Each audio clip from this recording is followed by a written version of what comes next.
depois de haver sentenciado, o Senhor tomou o cálice e disse: este cálice é a nova aliança do meu sangue. Tomai dele todos e beber. Fazer isso.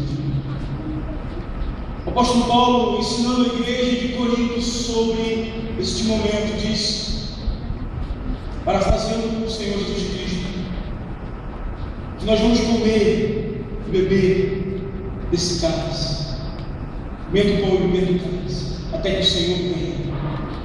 Porque o pão e o cálice anunciam a morte do Senhor, mas também anunciam, queridos, a sua ressurreição.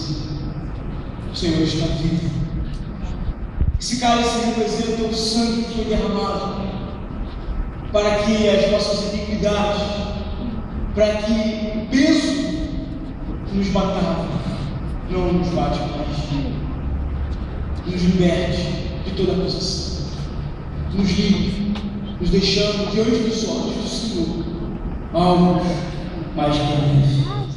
Quero convidar o reverendo Antônio José, o reverendo Moisés Vasconcelos, que me auxilie na administração do cálice do Senhor.